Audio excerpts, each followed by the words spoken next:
Astro lineage channel में आपका स्वागत है। आज हम बात करेंगे शेयर, लॉटरी और सट्टे से जो लोग पैसा कमाते हैं उन लोगों की जन्म कुंडली में किस तरह के योग होते हैं। या ये आप सोच सकते हैं कि कुछ लोगों को अचानक ही लाभ हो जाता है, किसी व्यक्ति के द्वारा पैसा दे दिया जाता है, कोई व्यक्ति आता है और पैसे देकर भूल जाता है और दे के चला जाता है। तो इस तरह के जो लाभ हुआ करते हैं वो कौन से योग होते हैं जिनके द्वारा लोगों को लाभ होते हैं। तो उसी को लेकर एक व्यक्ति हैं, उनकी मैंने कुंडली ली है। उनको शेयर से, लॉटरी से भी और सट्टे से भी, तीनों चीजों से उनको लाभ हुआ है। और वो भी थोड़ा बहुत नहीं, बहुत जबरदस्त। शेयर में उन्होंने बहुत पैसा कमाया, जहां डाल देते थे वहीं से लाभ होता था। तो ये व्यक्ति हैं, उनकी कुंडली है जिससे मैं भली बात जानता हूं। तो आज इन्हीं की कुंडली को लेकर चर्चा करते हैं और सीखने की कोशिश करते हैं कि वो योग कौन से हैं। तो आप देख रहे हैं मीन लग्न की कुंडली है। मीन लग्न की कुंडली में जो इनके लग्नेश होते हैं गुरु, वो आपके इनके भाग्य भाव में वृश्चिक राशि में बैठे हैं। तो सबसे पहले हम यही देखते हैं। अब इनकी जो लगन है वो भाग्य में वृश्चिक राशि, वृश्चिक राशि अष्टम घर की राशि होती है। कालपुरुष की कुंडली में जो अष्टम राशि है वो वृश्चिक राशि है और वो इनके भाग्य भाव में है। एक बात, इनकी लग्नेश जो गुरु बनते हैं वो वृश्चिक राशि में भाग्य भाव में आ गए। तो ये इनकी लगन कहती है कि इनको अचानक पैसा भाग्य से प्राप्त होगा। एक तो ये बात है। दूसरी बात यह है कि जैसे कि हम जानते हैं कि अचानक जो लाभ होते हैं उसके लिए पंचम भाव का भी रोल होता है। तो आप इस कुंडली में ये देखिए, पंचम भाव के जो स्वामी हैं वो चंद्र हैं और अष्टम भाव में विराजमान है। अब इसके अतिरिक्त जब तक धन भाव या लाभ भाव से संबंध नहीं बनेगा अष्टम का, तब तक धन कैसे मिलेगा। अब चाहे लाभ भाव के स्वामी अष्टम भाव को देख रहे हो तो भी अचानक लाभ मिलता है, या फिर चंद्र मंगल की युति अष्टम भाव में हो तो भी लाभ मिलता है।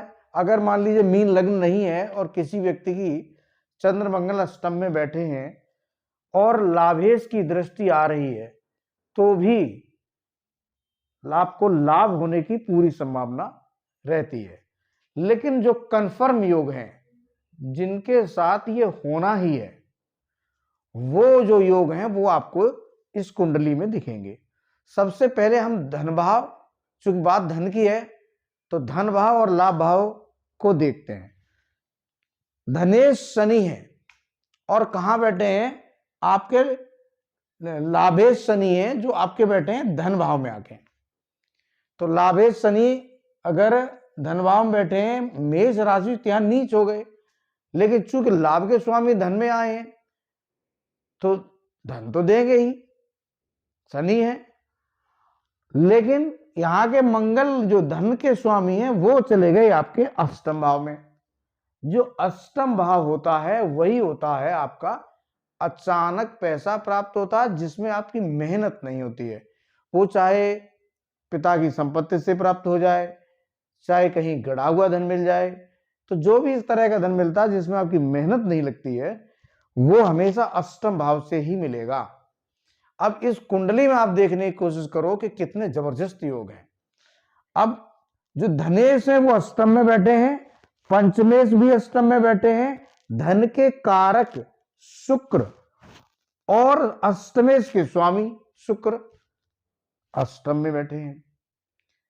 तो ये कितना जबरदस्त योग है। शुक्र धन के कारक होते हैं, अष्टम के स्वामी होते हैं, जो कि मंगल जो इनके धनभाव का स्वामी है, और पंचमेश जो अचानक धन दिलवाएंगे चंद्र, वो भी बैठे हैं। और लाभेश शनि की दृष्टि पड़ेगी। तो इसमें आप देखने की कोशिश करें कि सारे धनभाव आपके तीन ही होते हैं, 1, 2 और 3 के स्वामी कहीं ना कहीं एक दूसरे के संपर्क में सीधे सीधे हैं। और जो महत्वपूर्ण बात यह है कि शनि यहां नीच हुए, तो आदमी कहेगा शनि नीच है कैसे दे देंगे अच्छा फल, तो मंगल की दृष्टि पड़ेगी शनि पर, तो ये नीच भंग राजयोग बनता है। चूंकि ये धनेश से संबंधित है, तो इनका धन जो राजयोग बनेगा वो धन के द्वारा, नीच भंग होगा धन के द्वारा। तो ये जो चंद्र मंगल और शुक्र जो इनकी कुंडली में अष्टम में दिखाई दे रहे हैं, जबकि कहा यह जाता है कि अष्टम घर में अगर इस तरह से ग्रह चले जाएं तो खराब होते हैं, कि आठवां घर खराब माना गया। लेकिन ये जो व्यक्ति हैं इन्होंने करोड़ों रुपया कमाया है, और वो भी सिर्फ चंद्र मंगल शुक्र के कारण। जैसे ही इनकी पहले भी कमाया और गुरु की दशा में तो बहुत कमाया। तो इस तरह से ये जो योग है इसको आप समझने की कोशिश करेंगे तो आपको बहुत कुछ समझ में आएगा। अब इसके बाद एक ग्रह और रह जाता है, वो कौन सा? वो है राहु। क्योंकि कोई भी घटना जो अचानक घटेगी उसमें राहु का कोई ना कोई संबंध तो बनेगा ही, और अगर राहु और शुक्र का संबंध बन जाए तो क्या बात है, बहुत अच्छा होता है। शुक्र के आगे राहु नतमस्तक बनता है। अब राहु कुंभ राशि में अच्छा माना जाता है, भले ही द्वादश है, तो राहु की भी दृष्टि आपकी अष्टम भाव पर आ जाएगी। और चंद्र पैसे मतलब जो फ्लोटिंग मनी है उसके चंद्र मंगल लक्ष्मी योग।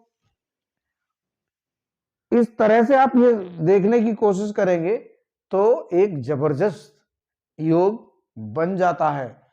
दूसरा, आप सूर्य बुध को देख सकते हैं, दशम भाव में बैठे हैं, यहाँ बहुत अच्छे होते हैं।